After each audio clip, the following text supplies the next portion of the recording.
So he is going to resign at some point. We don't know how that's going to happen. Are you relieved?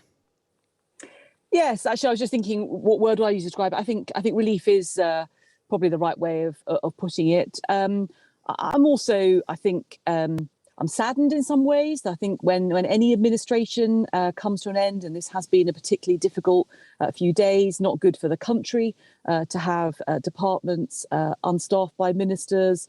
Obviously not good for the party. I mean, your whole programme this morning has been, apart from Bridget Phillipson, a succession of Conservative speakers. I'd accepted actually this invitation quite a few weeks ago without knowing that this morning would be quite so momentous. But I mean, a whole succession of party speakers all talking about the party, which is frankly, again, not good, focusing on our internal woes.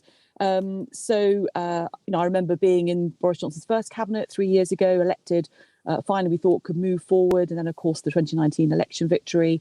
But I'm pleased actually that the Prime Minister, I didn't think he would go. I thought he definitely, as we were discussing earlier on the programme, was a person who wouldn't want to quit. But I'm very pleased that he has listened to those people around him. I think have advised him to do the right thing. And I hope he can stay on now until the new leader is found and he's able perhaps to finish off some things, as Theresa May did, that he wanted to get achieved before he leaves office. I mean, you know him better than pretty much everyone in this conversation. What is it about Boris Johnson that made him think that he could continue after his health secretary and his chancellor left, and then the numbers of MPs resigning their ministerial jobs got into double figures? What is it about Boris? Is he just someone who sees resigning as weak?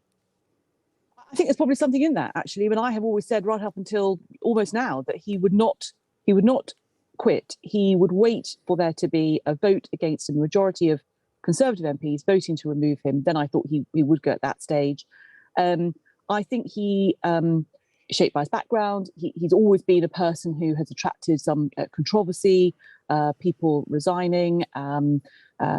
He very much, and I do think the issue around the war in Ukraine as well, he has a very strong sense, as you heard from James Cartledge earlier on, about staying in office, doing his duty and everything else. I think he really wants, and I think that's a big question for whoever will eventually take over, what their commitment is to making sure that actually we do all we can to support Ukraine in their battle with Russia.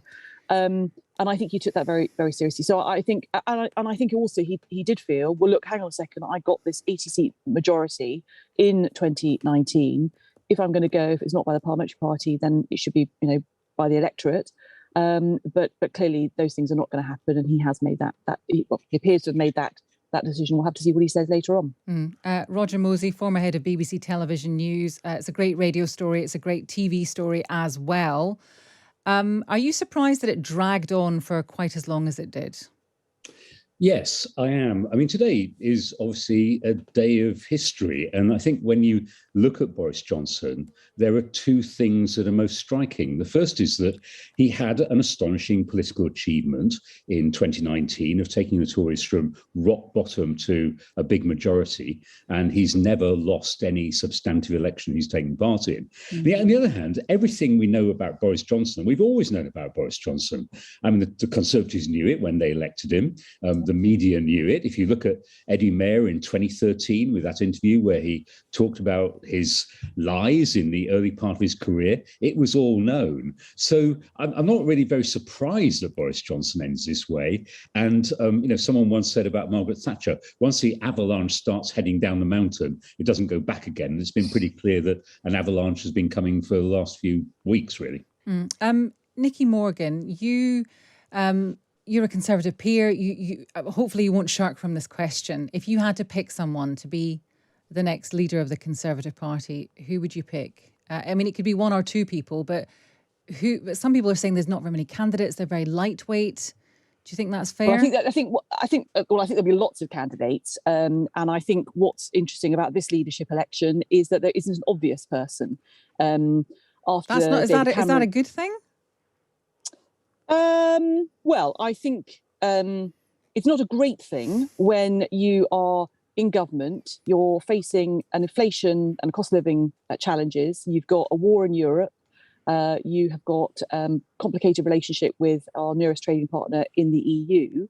And then I think the timetable set for this leadership election is going to be really important. I was very interested by what Tim Lawton said about the parliamentary party accelerating the way that they are going to choose. Obviously, it depends how many people stand, but normally you'd only have the sort of knockout rounds on a Tuesday and a Thursday. But frankly, we've only got 2 full weeks now until the recess.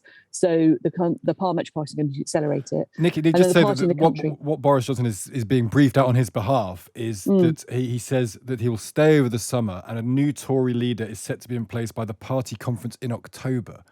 Is that plausible at a time with everything else going on, that this effectively stays as a caretaker for 3 months? That's a long time. It is a long time. I think I suspect ultimately it will be earlier than the party conference. The person would be in place by then. That would be their first major set piece. Don't forget, of course, it is the summer recess. So there isn't PMQs, there isn't quite the same, the sort of rhythm of cabinet meetings and everything else. And actually, I think once that pressure is off, as I say, I mean, Theresa May did stay around for I think weeks rather than a couple of months. But there are definitely things that prime ministers want to finish off and to do that are not controversial. And decisions need to be taken. The rhythm of government needs to be restored whilst the party does go through the leadership process. And I think it would be difficult in some ways. I mean, somebody gets elected over the summer recess to come straight back in September. But I think I would have thought it would be more likely they'd take over in September rather than by the party conference. And that would seem a more ideal timetable to me. Roger, what do Labour do about this? Because there'll be calls now about legitimacy. Boris Johnson was elected very much as a figure. And although the Tory party were elected, we don't have a presidential system. There will be calls that there needs to be a general election. Does that follow? Or actually, I presume the Tory party will want to put as much blue water now between this and the next election, not least to try and fix the economy. Yes, I think the practical politics are that a new leader will want to have time to play themselves in and to become established. I do think it's worth saying the Conservative Party electoral system is horrible. And I think it's horrible mainly because in the old days, it would be having the confidence of MPs, whereas now you go to the system where you end up with a final 2 and the final 2 then go to the country, but it's only Tory party members who can vote. And I think that's where legitimacy comes in, because you could, for instance, have someone who has most of the confidence of MPs, who is then voted in by the party in the country, which we know is an incredibly small and narrow electorate.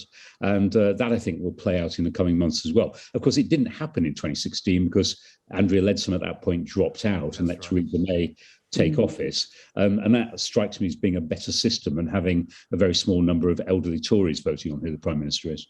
But can we, Nicky Morgan? I mean, number 10 are just saying... We're not all elderly. Sorry, present company accepted.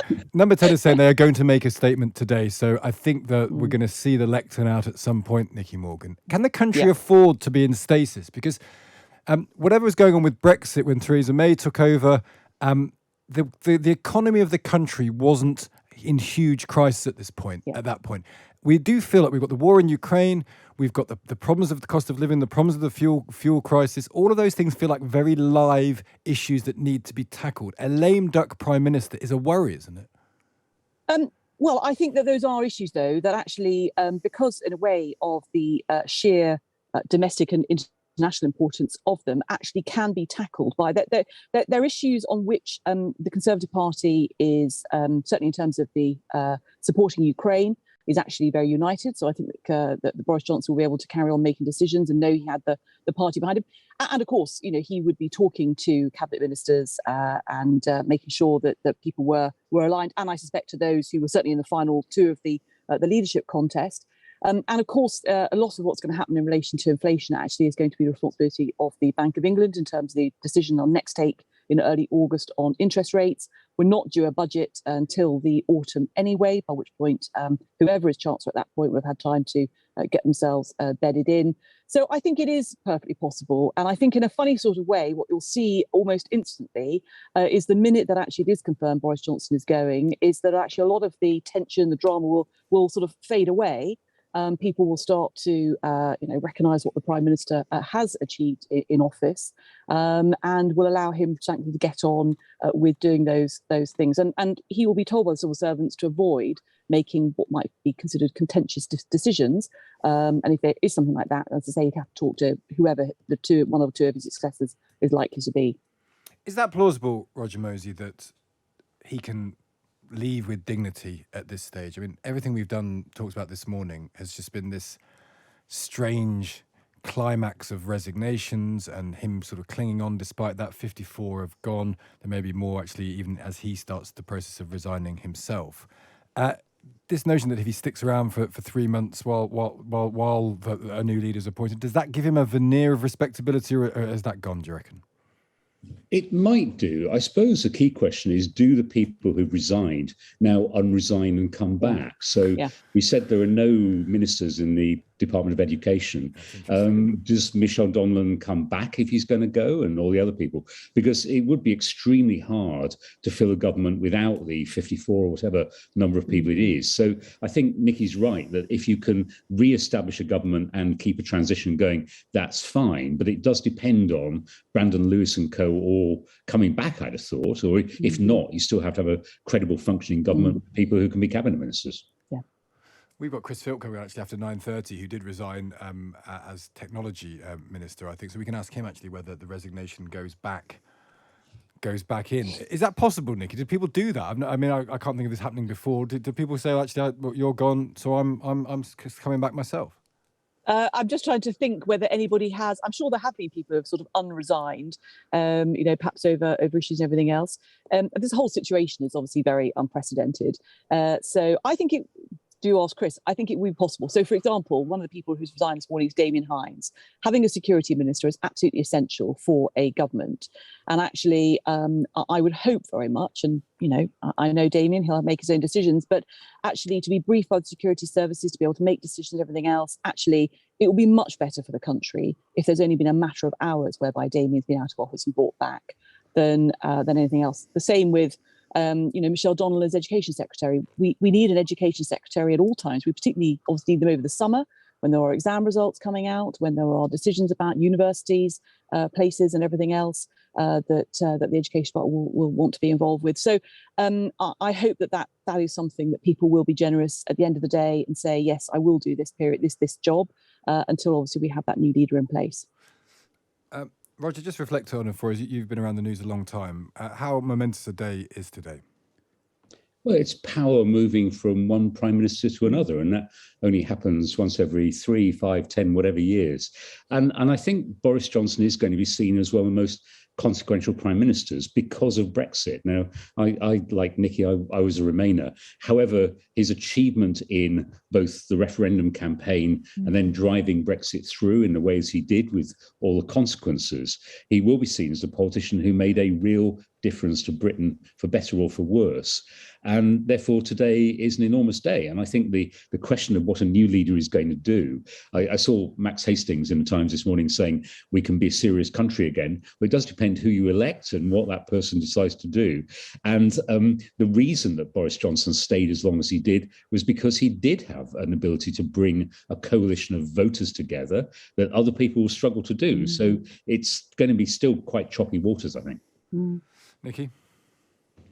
Yes, I think that's. I think it's right. I think that, and not just Brexit, but also COVID. And I know that there's going to obviously be the public inquiry and everything else. But I think most people in the country recognise that actually whoever had been in government at the time of COVID had sometimes the most impossible decisions to make, leaving aside all issues of conduct and everything else. I mean, that is a momentous period for this country, and of course it still continues because people are still getting ill.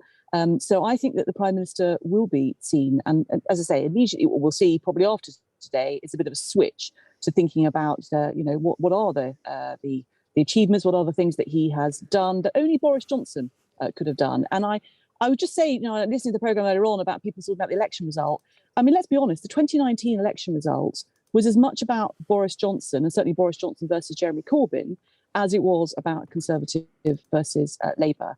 And it was a very personal victory. Meeting people on the streets back in 2019, people would say to me, "I'm voting for Boris." They didn't mention the Conservative Party; they mentioned Boris. And so I think that obviously that'll be another thing that will have been, as I said, will have been weighing very heavily on his mind for the last few days.